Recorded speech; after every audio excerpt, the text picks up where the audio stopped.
A world of sound. It's That Man Again, the story of the great radio comedy show ITMA, told by Clarence Wright. Ladies and gentlemen, ITMA!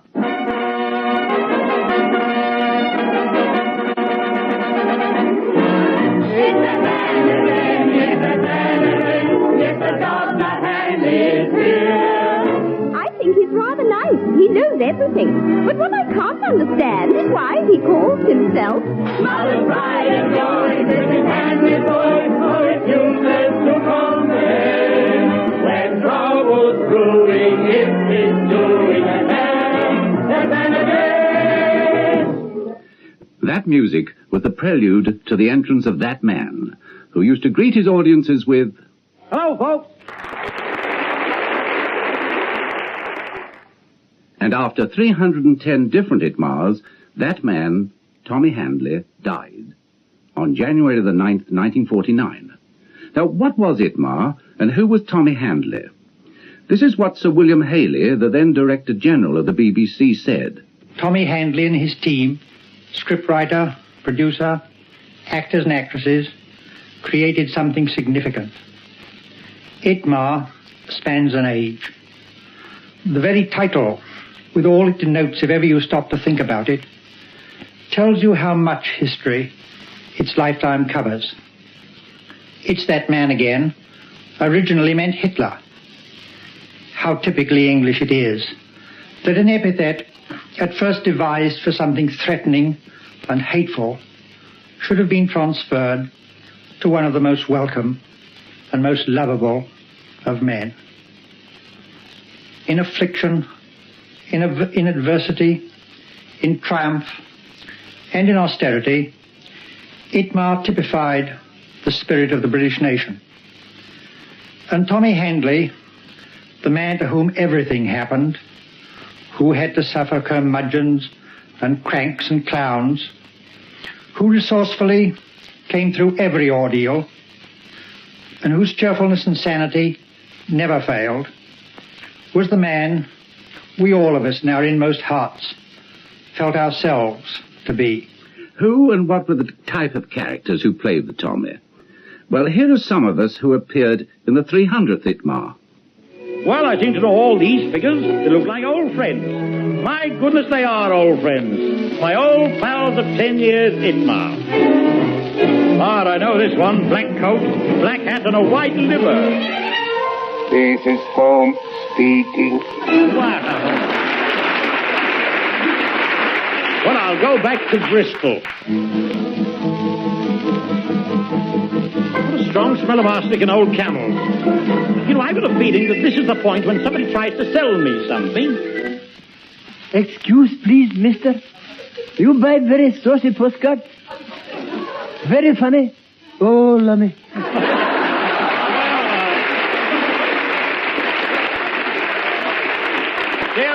Dear old alley-oop, still peddling along. No, I don't want anything today. No postcard, mister? Pity. All right. I go. I come back.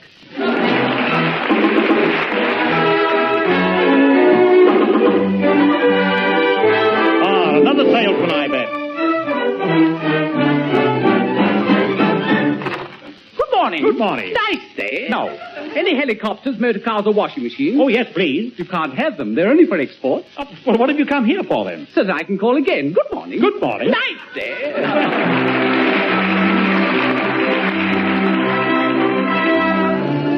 Ah, I recognize this guy with the earrings and a blonde on an ice cream cart. Ah, Mr. Endelbar, to see you I am delightful. Signor Soso, well. Tell me, how are things in Gorgonzola? They are more than too good. They are not enough. But tonight I'm as happy as a sandbag. Yes, this is the greatest movement of my life. What have you... I see. Well, what have you been doing since I saw you last? Nothing at all. Nothing at all.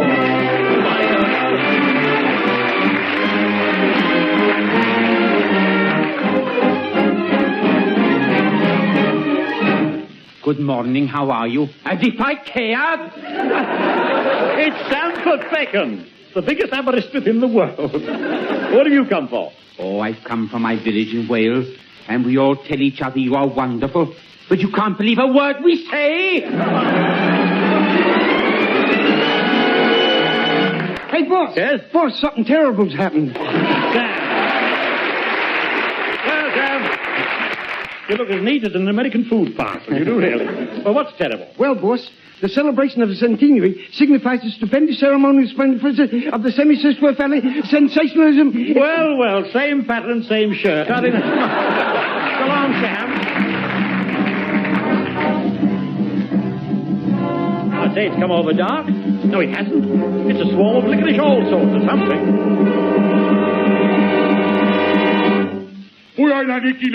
Good of Tommy. Well, bigger banger with a new silk hat and beautifully creased legs. Well. How are you old scoundrel? What? My puppy, he says, when you do come back to Tomtopia, Big Chief Income Tax waits for you. Oh, thank you, Banjaleo. I think she looks charming with that bracelet round her ankle.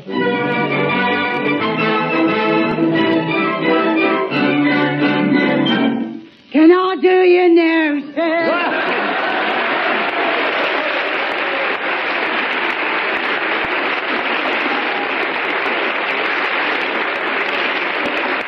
Dear old Mrs. Mop, well, you do look well. You know, my dado's never been the same since you dusted it last.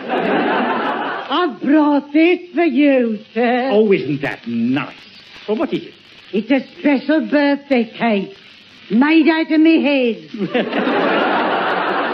All right, I'll put a bonnet on before I eat it. Well, goodbye, lovey. TTFN. NCTWWASBE. What's that, sir? Never clean the window with a soft-boiled egg. Well, it is nice to see the old pals again.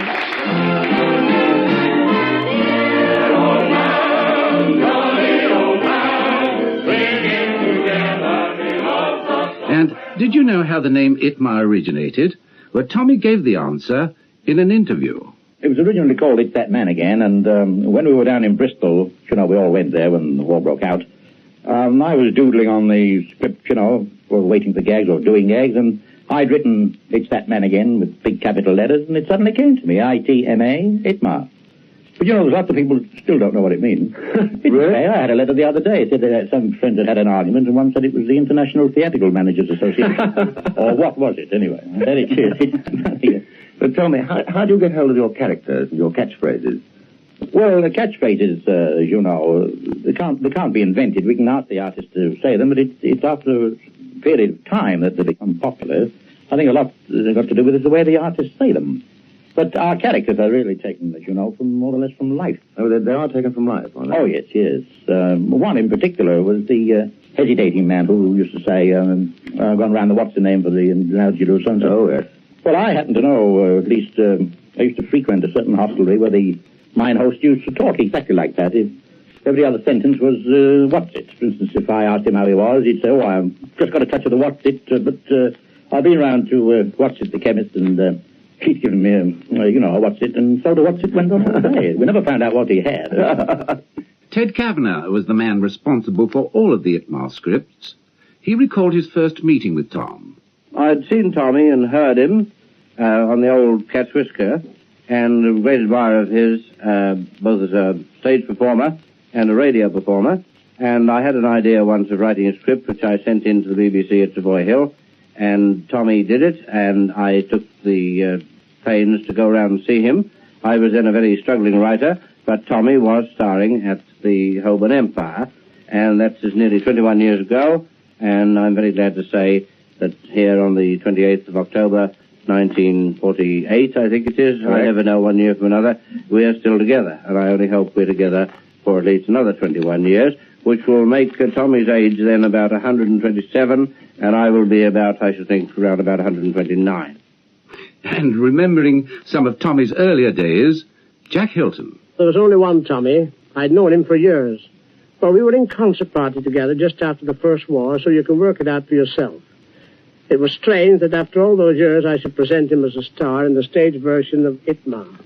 In those concert party days, Tommy Handley was a street singer, wasn't he? Oh, yes, he had a very good baritone voice. Of course, as you may have heard, we teamed up for a while as a double act, Hilton and Handley.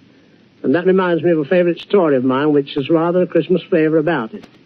At my suggestion, we invited an agent to see us work at the Bedford Camden town. And to make a good impression, we spent all our money on a bottle of whiskey. What happened? Well, the agent came to see us in our dressing room, which we were sharing with a fellow who did an act as a performing cat. The plan didn't work. The agent drank all our scotch, didn't give us a single date, but booked the cat for pantomime. The background of a trooper. But the man who cleverly developed the series and held the reins so efficiently was the producer, Francis Worsley. So, may I present some excerpts from ITMA? What about this tour around the island? Oh, yes. Now, get my address book, will you? Yeah, here I go. Oh, that's right. Now, here's a good one. A cactus on sea. 3-elephant parade. Manageress Ma Hoot. Tent and breakfast, 15 bob. With use of jungle, 15 and a penny. Well, we'd better take Mackintosh, Herb. We've just had a gale warning. An ale warning. Thank you, sir. Ah, here he comes.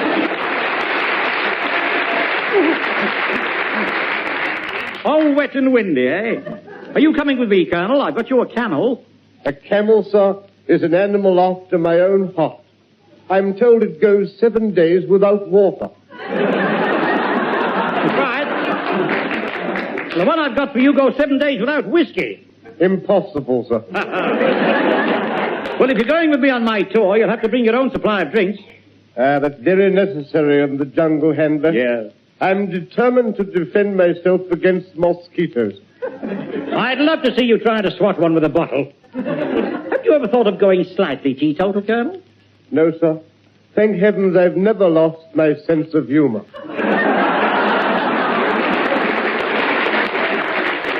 You're quite right, but I wish you wouldn't laugh at your own soaks. I say, is my friend Major Monday coming? I expect so. Dear old Monday, eh? Keeps asking me if Florence Nightingale still lives in Berkeley Square. Well, I'm glad you're coming with me, Colonel. I tell you what, I'll put you in charge of the first aid. Thank God you're right, sir. I can find a drink anywhere. I'll find some port wine, some fruity port wine. 'Twill make you happy, 'twill make you sway. I'd like some cold beer that's not too old, dear.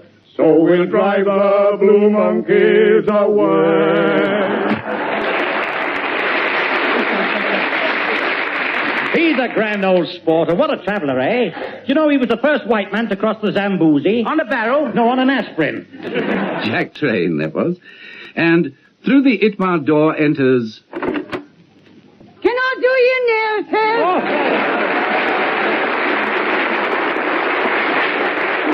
Mrs. Mott, with a horn-rimmed bonnet and caterpillar boots. Have you just shuffled off a buffalo? It's me Easter ensemble, sir. Well, you're bursting out of your perimeter. Well, I like the general pattern.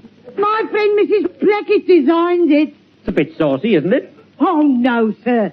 Mrs. Blackett's most respectable. Well, I know she is. She always powders her nose with a veil down. I mean, is she a dressmaker? Well, hardly, sir. She's a wonder at making do and mending. Oh? Why, she made a blouse out of a pair of me... Quite. Yes, all right. Well, now, Mrs. M., you know I'm going to publish the first edition of my paper, huh? Oh, sir. I once went out with a reporter. Oh? He took down everything I said. Did he? Dorothy Summers. Now, who's next? Oh, hello, Monday. My dear Excellency. I must thank you for inviting my daughter to accompany you. Well, I'm glad she's coming, Monday. She can ride on the handlebars of the elephant.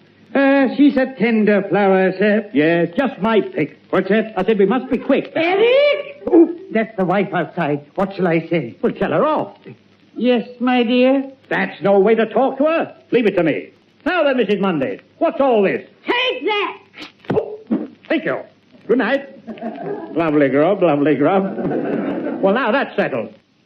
Well, that was Carlton Hobbs. Now back to Tommy with Sam, and Sam's Sidney Keith. What's the time, Sam? I don't know, boss. Why don't you dial Tim? I will. T-I-M. Hello, is that you, Tim? This is Tom. What's the time? The time, Tom? Yes, Tim. Well, the time is 10 to 10, Tom? 10 to 10, Tim. Time I took a taxi, but it's in the toffee. Ta-ta, Tim. Well, that's funny. That's funny, Sam. She said exactly the same thing at 9:50 this morning. I'll have to tick Tim off. Now, I wonder if Peter Geek is coming. Yeah, Peter Geeky. And the sweet young thing was Jean Capra. Now, how about this? It's a bit of fun, but what articulation? It's Tommy. Well, open the piano. Yeah. Jimmy Binks would have been a handsome fella if he'd had a new face and a different smell about his mouth. Quit him. From winning in a beauty show, it just looks like a steamboat funnel, a railway arch or a backyard tunnel, but you can't see Jim. Well, he hopes it wide, you know. And when poor Jimmy goes walking about, you'll hear the kids all hollering out, what about, what a north and south. Crack him a mouth he's got. When he was a youngster, all lovely, poor old mother used to feed him with a shovel, what a gap. Poor chap, he's never been known to laugh. For if he did, the 22 quid, his face would fall in half. Is that all?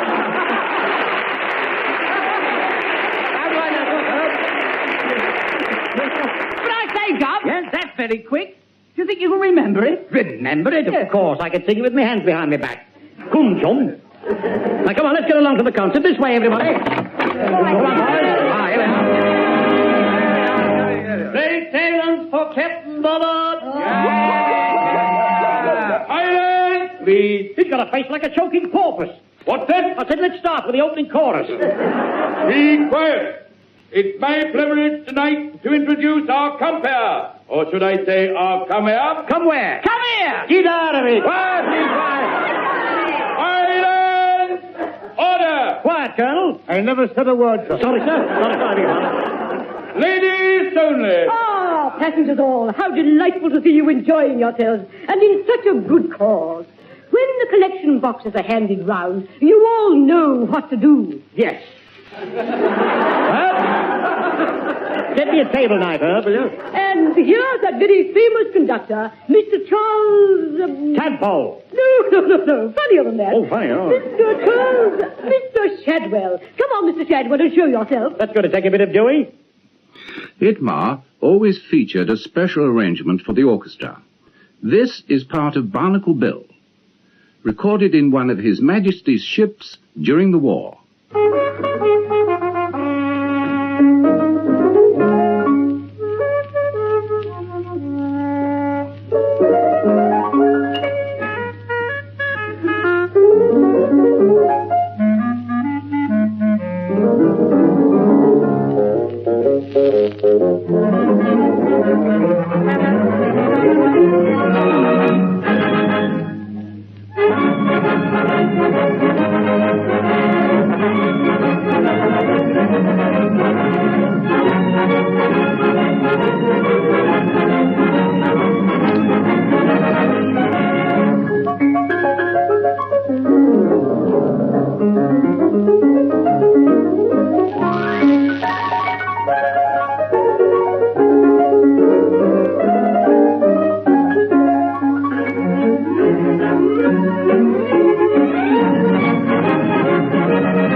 Part of an arrangement by Arthur Sanford, who was also the pianist.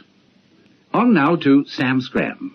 There's another gent to see you, boss. Oh, what's his name? Yes, boss. This way, sir. Yes, boss. Well. If it isn't old... That's right, you're, no. No. That's it. Your memory must be getting, what do we call, Well, it certainly is. But how's yours? Last time I saw you, it was beginning to get a bit sick. Oh, yeah. It's a bit better now. I took a course of lessons from old thingy... Oh, well, I've got a wonderful for helping me to remember the... Oh, really? Yes. How does it, Yes. I suppose you've heard I'm opening a sort of a... Yes, rather. Ought to be a big... Oh, it's bigger than that. It's bigger. We're going to have a couple of, in a sort of a kind of a... Oh, that'll be handy, won't it? Yes. When, by the way, when are you going to, Oh, on the day, what day is it? A week from now, is it? Oh, now you're asking. Yes, it'll be, let's see now, what's the day? Well, yesterday was, no, that was the day before. Yes. Let's go. I'll tell you what I'll do. I'll go outside and have a... Banana? No. No, I'll just have a... Have a sack. No. I'll have one of these. Have another. Well, that's tonight. Yes. I'll see you on the... No. Too busy. Horace Percival playing one of his many characters. Ahoy there! Oh, hello Hello, George. Gorging my way. Oh, boy, what a breakfast. I've had 6 plates of porridge, a pork chop, 3 plates of fat bacon and fried eggs, lashings of waffles and maple syrup, and a gallon of coffee. Oh, lovely grub. Well, listen, Sacco. You better slip down to the galley and ask the cook to give you an audition. That's a good idea. So long, mate. Lovely grub. Well...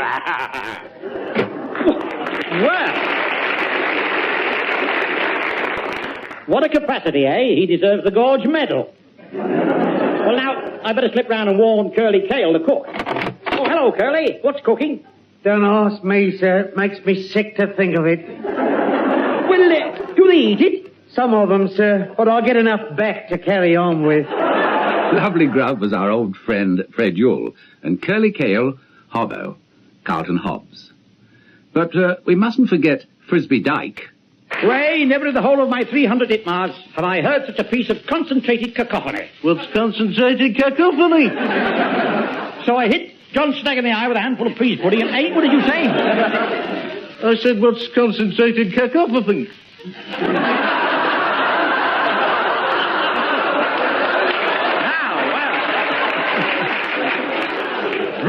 Frisbee. You come in here looking like the top of an old chutney bottle with the cork out, and dare to interrupt me, and wrongly, too. Now listen, Frisbee, this is an important day to me. Oh, it's an important day for me, too. Oh, why? Well, me sister's going into corduroy trousers. She likes the noise they make when she walks. Noise? What sort of a noise? Well, it's a kind of concentrated cacophony. And without warning, that Itmar door opened and closed forever. During the 10 years run of Itmar, the show played a command performance at Windsor Castle, entertained the fleet at Scapa Flow, and broadcast each week to one of the largest audiences ever known throughout most of the world. During his life, Tommy had little time for recreation, but he loved his club, the Savage Club. And at his funeral, some of his brother savages sang, "O skies o'er the lake, its tail was heaving, the moon is half awake, through rain is creeping, the last red leaves all on the bough of roses, but Clarence ceased to sound, the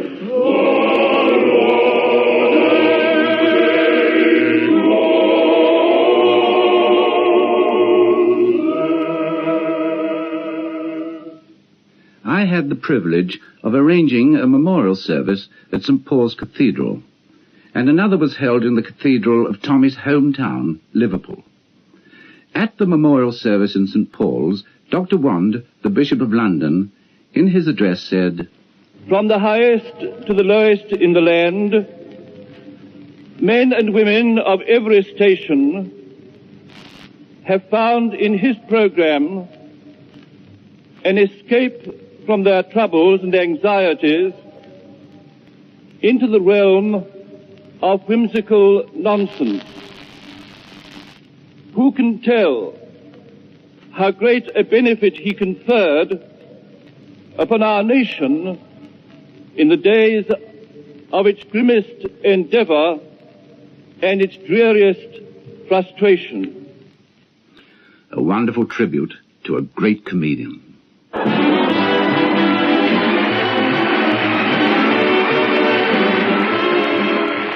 It's time now for me to say cheerio, or more appropriately, TTFN.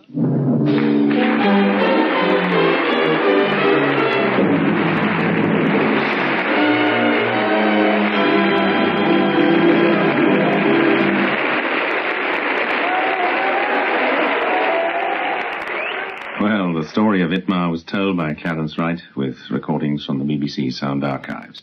And the programme was produced by Leslie Perowne.